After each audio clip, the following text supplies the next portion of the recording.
Tonight, we're tracking a monster storm, tornadoes and pounding rain slamming the Midwest right now. The giant twister tearing across Wisconsin, a massive funnel cloud sweeping through a neighborhood before ripping apart homes and downing trees. Storms flooding roads and flipping cars, and it's not over yet.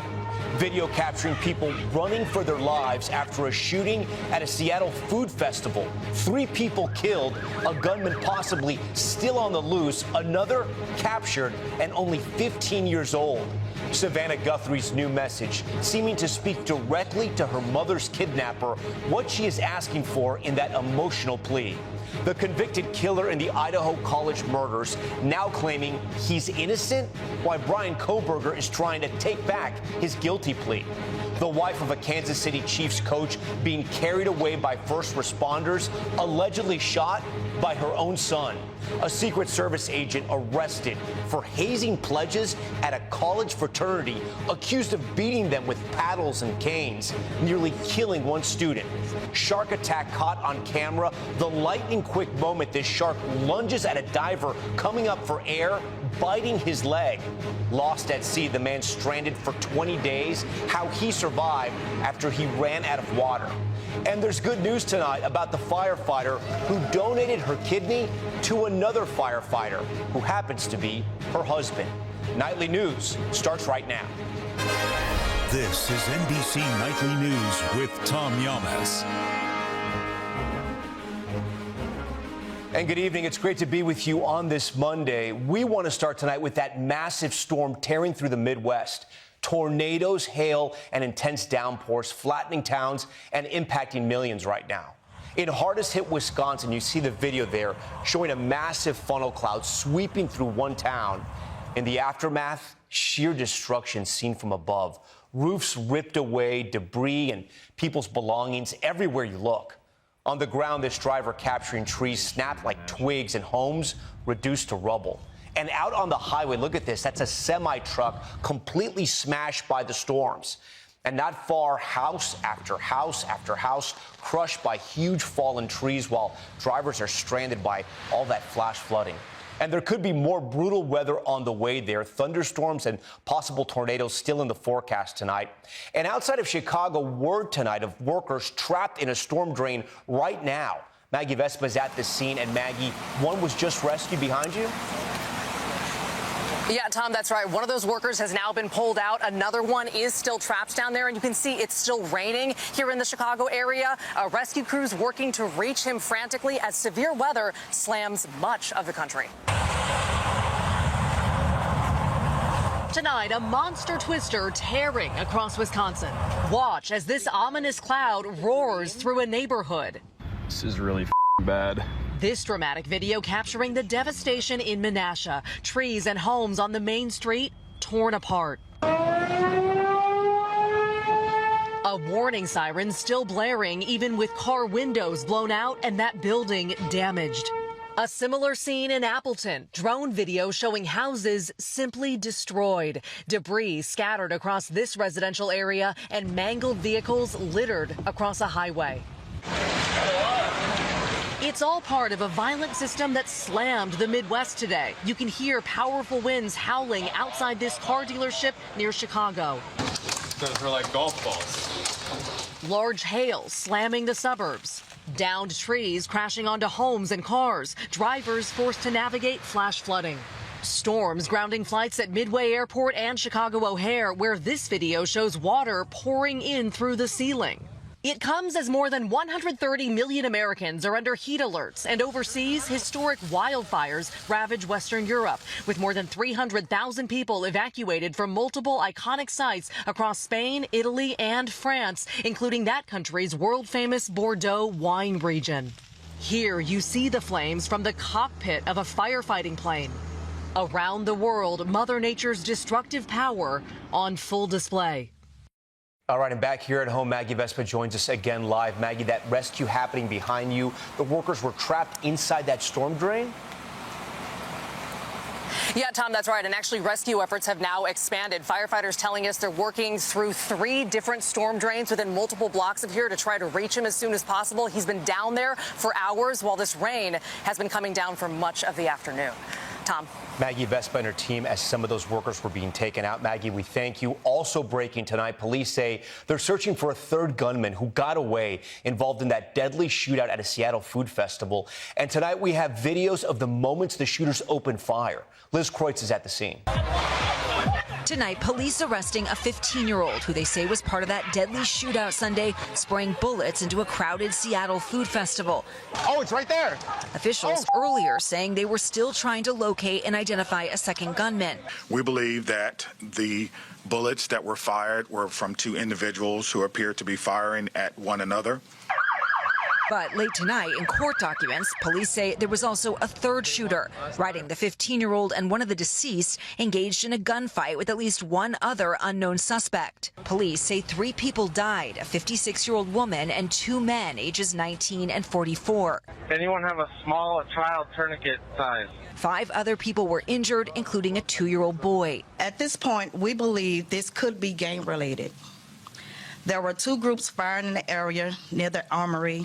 Well, city officials are facing backlash after Seattle's mayor incorrectly told the public Sunday all shooters were in custody. We are doing the best that we can to provide accurate information in a timely manner. Shooting? Oh. According to officials, the gunfire erupted just after 6 p.m. Multiple people down, one person shot in the back. What's going on? Sending thousands running to safety. Oh my God. People even forced to seek shelter in the Space Needles gift shop. You can just get a sense being here of how chaotic it must have been. There's trash littered everywhere and dozens of abandoned tents like this one. In fact, take a look. You can get a sense of how quickly they must have gotten out. Their food is still out on the counter, pancakes even still on the griddle. Vendor Akaika Bullock was nearby when the shooting started. The altercation happened right over there towards the intersection. He says he ran towards the bullets to save his pregnant wife and saw many of the victims on the ground. How are you doing? It shakes you. It's really sad.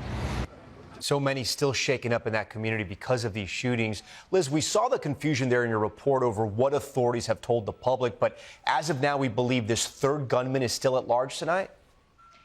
Yeah, Tom, that's right. In fact, just moments ago, we got confirmation from the mayor's office that they are, in fact, searching for that third gunman. They say that second gunman is the 19-year-old who is now deceased. And as for that 15-year-old, he had his first court appearance today. He faces firearms and assault charges.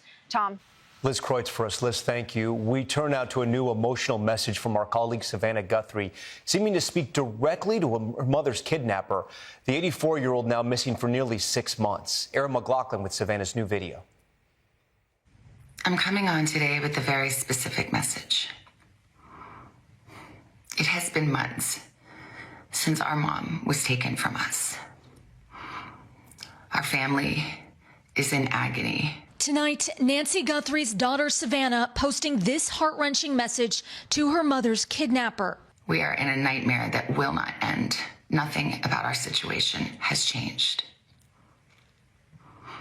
We have done our part, and we will never stop looking for her. We will always ache for her and feel that hole in our hearts. The world can be a cruel and unforgiving place. And I know that you have tried to do things the right way. Back in February, the Guthrie family announced a $1 million reward for information leading to Nancy's recovery. Now Savannah seeming to speak directly to the person responsible for taking her. So I'm asking you, begging you, to do the right thing now. Make the right choice. Help us find her. Tell us where to look for her. I truly believe it is never too late to do the right thing. Help us bring this situation to an end. For all of us, no matter where we've been and what we've done, I believe there is always a way home. Please make the right choice. Always so hard to see those videos of Savannah. Erin joins us now live here in studio. Erin, the big question is, do we know why Savannah posted the video today? And it's still unclear, right? Yeah, that's right, Tom. It's unclear what prompted this message. As of today, Savannah and her siblings have posted 7 emotional video messages begging for help finding their mother. Law enforcement sources told us today that there have been no significant developments.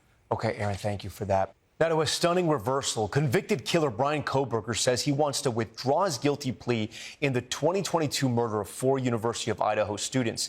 Stephanie Goss joins us now in studio. And Stephanie, he's already been convicted, so what happens now? Yeah, so he wants to withdraw that plea, and he wants to go to trial. Remember, that trial never happened. And in court documents, Kohberger says he is innocent and had ineffective counsel that advised him to lie and confess in order to avoid the death penalty in exchange for a life sentence.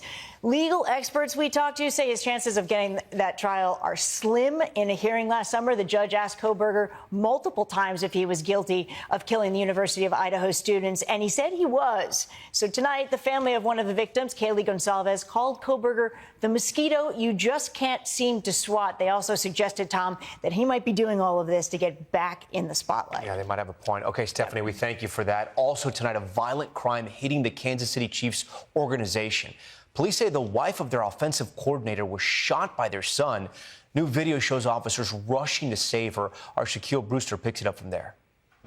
This dramatic moment captured on doorbell camera video shows deputies running, carrying out Mia Bieniemy, the wife of Kansas City Chiefs offensive coordinator Eric Bieniemy, after authorities say she was shot by their son. Watch as officers move toward the home with their weapons drawn. Oh, they're breaking down the door. The Loudoun County Sheriff's Office says Mia called 911 herself. Deputies responding around 7:30 Sunday evening to a home in Ashburn, Virginia. Female reported she was shot in the chest. Eric Bieniemy rushing from training camp in Missouri to help take care of her. According to the criminal complaint, Mia's son shot her with a .22 caliber gun in the left forearm and shoulder. Mia Bieniemy had been shot more than once, and there are other people in the house, to include Elijah Bieniemy, who we determined at the time was the suspect in the incident. This video shows a man handcuffed outside the home. 27-year-old Elijah Zion Bieniemy was arrested and charged with malicious wounding, use of a firearm in commission of a felony, and discharge of a firearm inside a dwelling. Now he's being held without bond. As the team says, Mia is in stable condition. She's a saint. You know, we all know that, the people that know her. One of God's good blessings right there now. Really special person. Tonight, law enforcement still investigating this disturbing shooting. Shaquille Brewster, NBC News. And tonight, a Secret Service agent is under arrest facing disturbing accusations of brutally beating college students during a hazing ritual. One of the students was almost killed. Kelly O'Donnell has the latest.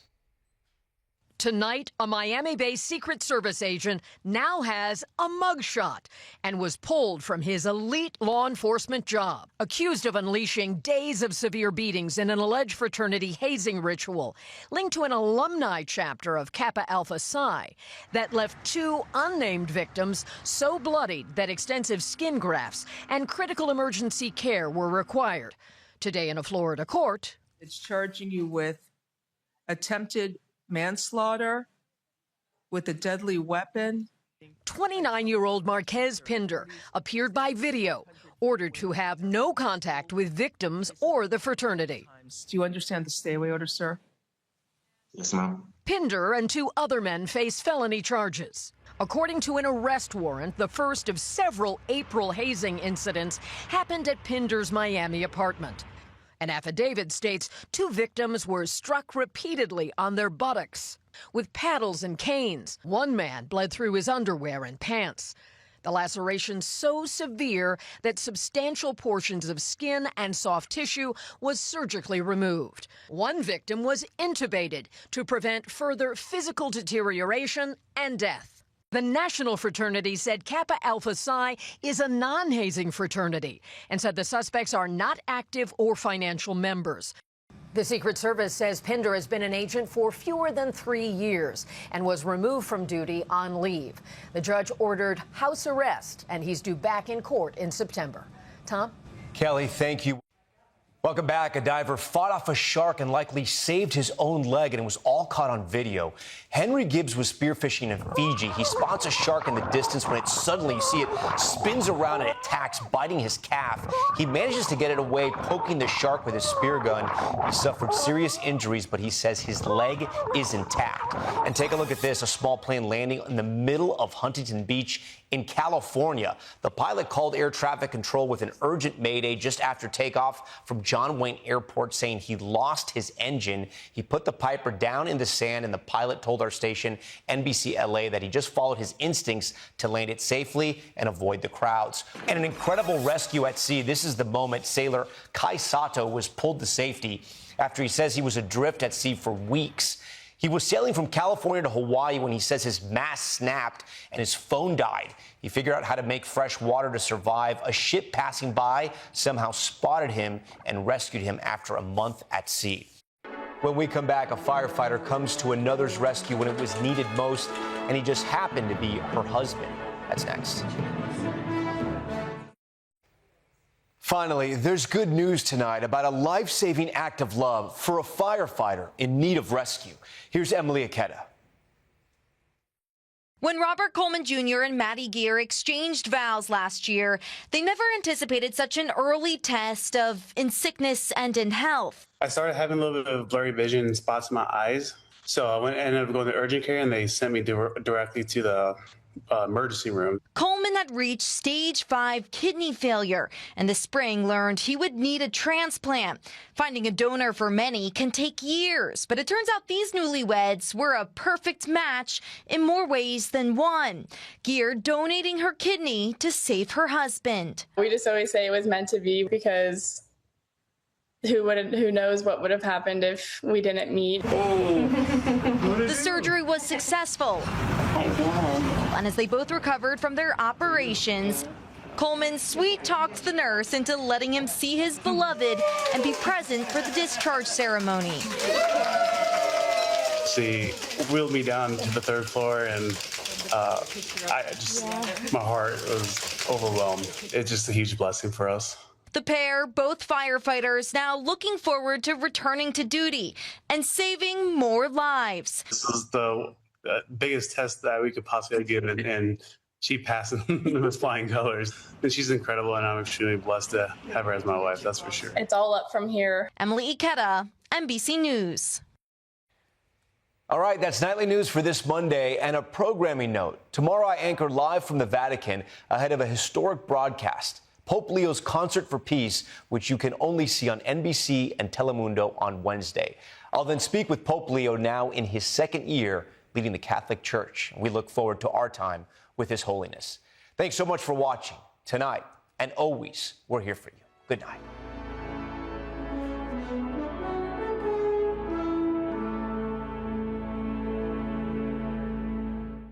We thank you for watching, and remember, stay updated on breaking news and top stories on the NBC News app, or watch live on our YouTube channel.